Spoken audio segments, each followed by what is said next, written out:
A Bronx landlord watched his tenants flee broken elevators and frigid radiators.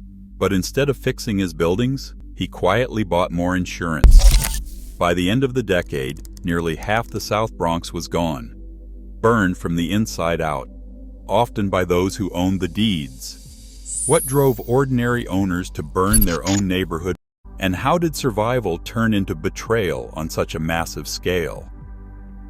The answers begin with red lines on a map and end in smoke. On paper, the Bronx block was already doomed long before the first match was struck.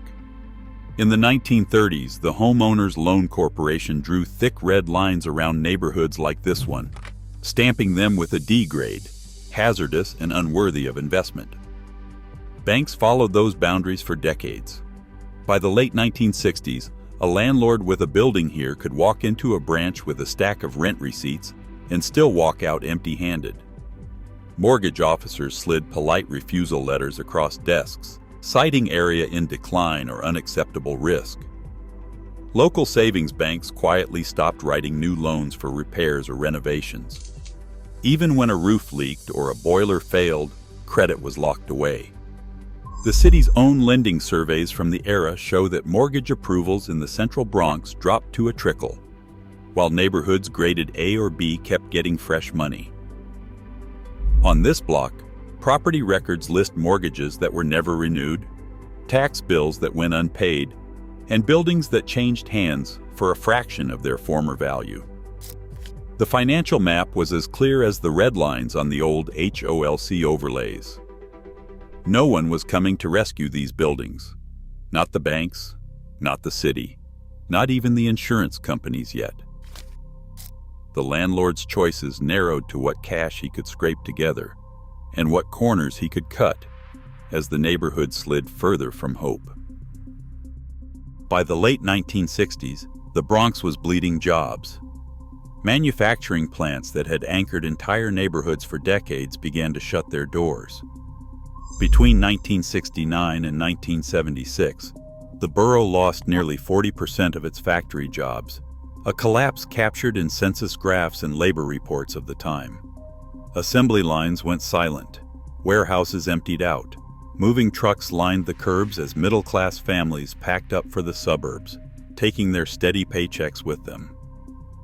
The local population dropped by over 20% in some districts during the first half of the 1970s, leaving behind blocks of empty apartments and shuttered storefronts. For landlords, the numbers on rent rolls told the story. Apartments that once turned a reliable profit now sat vacant, windows dark. The city's own records show that by 1975, vacancy rates in key Bronx neighborhoods spiked to more than 15%, triple what they had been a decade earlier. Those who stayed behind were often tenants who could not afford to leave, retirees on fixed incomes, families scraping by on public assistance, or new arrivals with nowhere else to go. As rent checks stopped coming and fuel costs soared, even basic repairs became luxuries. Owners watched their properties slip from asset to liability, each empty unit a hole in the budget that grew wider every month. On some blocks, the only thing rising was the stack of unpaid bills and city violation notices as the buildings themselves began to decay from the inside out. Code violations stacked up in city files, each one a snapshot of daily misery. Housing inspectors recorded broken locks on entry doors, stairwells left in darkness for months, and radiators cold through entire winters. In the winter of 1975, tenants at 1176 Prospect Avenue filed repeated complaints: no heat for 10 days straight, pipes bursting, children sleeping in coats. HPD dockets for the building listed over 80 unresolved violations that year alone, including exposed wiring and collapsed ceilings. A ledger kept by the Tenants Association documented every emergency call and unanswered letter, requests for basic repairs, pleas for working lights, demands for hot water. City inspectors returned again and again, writing up the same hazards, but nothing changed. Families wedged towels under doors to keep out rats and shivered through January nights. For some, the only escape was to crowd into relatives' apartments or risk sleeping in the hallway, closer to the one working exit. The landlord's neglect was not an oversight. It was a strategy, turning once sturdy buildings into hazards where survival depended on luck and neighborly vigilance. Insurance policies in the Bronx in the early 1970s operated on numbers that no longer matched reality. Fair plan forms created to fill the gap left by insurers who refused to cover risky neighborhoods often listed coverage amounts based on what these buildings were worth before the neighborhood's collapse. A landlord could buy a 10-unit walk-up for $6,000, then turn around and insure it for $120,000, sometimes more. Brokers eager for commission steered owners toward maximum coverage, knowing that the state-mandated pool would spread the risk across dozens of companies. Insurance declarations showed limits that dwarfed both the purchase price and the city's own tax assessment. If a building burned, the payout could arrive within weeks, often with little investigation. On paper, these contracts looked like safety nets. In practice, they turned decrepit buildings into ticking time bombs. The math was simple. With rents falling and repairs piling up, a landlord could clear years of losses with a single claim check. The paperwork made destruction not just possible, but profitable. Flames broke out just after midnight in a vacant third-floor apartment. Within minutes, dense smoke filled the stairwells. Families scrambled for the exits, clutching children and whatever they could grab.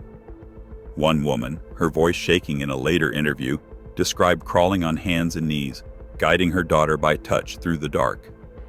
Outside, neighbors gathered in pajamas and coats, shouting names, counting heads, praying everyone made it. The FDNY report labeled the cause suspicious, but it offered little else. The building's wiring had already been flagged in city violation records, but repairs never came. By dawn, the hallway was a blackened tunnel. Tenants sifted through charred belongings, some moving what they could salvage into relatives' crowded apartments next door. That week, the church basement filled with angry voices, residents, block association leaders, and a few exhausted survivors. On February 17th, they met to demand answers. Why had the landlord ignored complaints? Why did the fire start in a unit that was supposed to be empty? A tenant leader stood up and read from the FDNY report, then asked if anyone had seen strangers in the building before the fire. Hands went up. For many, the story of a tragic accident no longer fit. The sense of betrayal settled in, heavy as the smoke that still hung over the block. Fire records from the mid-1970s show a sharp spike across certain Bronx precincts.